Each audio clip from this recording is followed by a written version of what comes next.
Hey guys, it's day 5. You now have studied a quarter of the Gospel of John. Great job. So let's look at chapter 5. Now, chapter 5, you find Jesus goes to Jerusalem. He finds a man that's been lame for 38 years. And so Jesus, in his love and compassion, he heals this man immediately. And then he tells him to pick up his bed and go home. And so the man does that. But the problem is that some of the religious leaders, the Pharisees, saw him, and it just happened to be the Sabbath.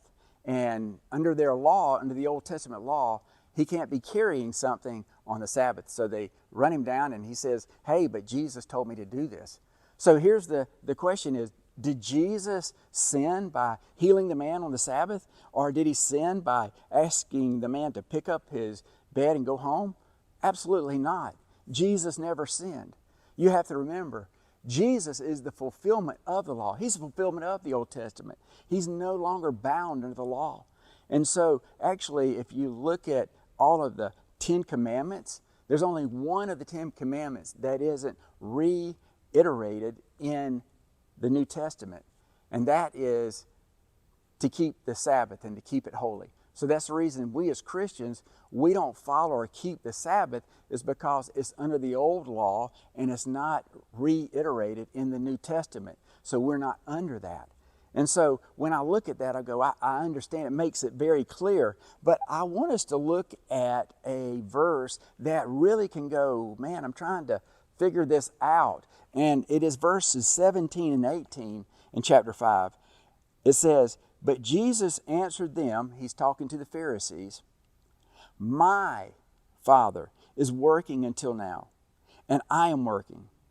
This was why the Jews were seeking all the more to kill him, because not only was he breaking the Sabbath, and he wasn't breaking the Sabbath, he is over the Sabbath, but he is even calling God his own Father, making himself equal with God. Now you may look at that and go, well, how is that making himself equal with God if he's saying that he is the Son of God and that's the Father? So yes, they are both God, but are they equal? Well, absolutely they're equal.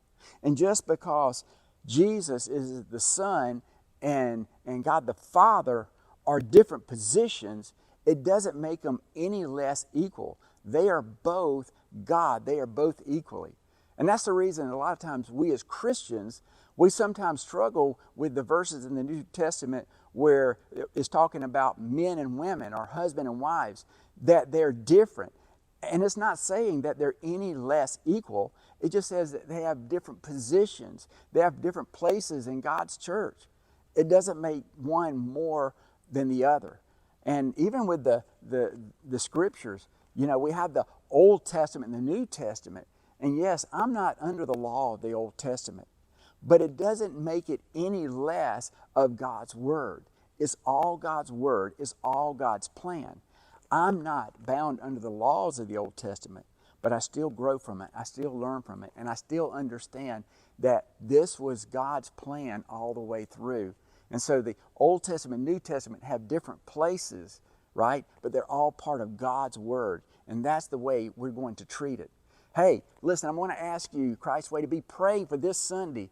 God's going to do an amazing move in our gathering this Sunday. And I'm excited. So I'm asking you to spend some time praying for this coming Sunday. And I'll see you then, because God has got us on a great journey. And the best is yet to come.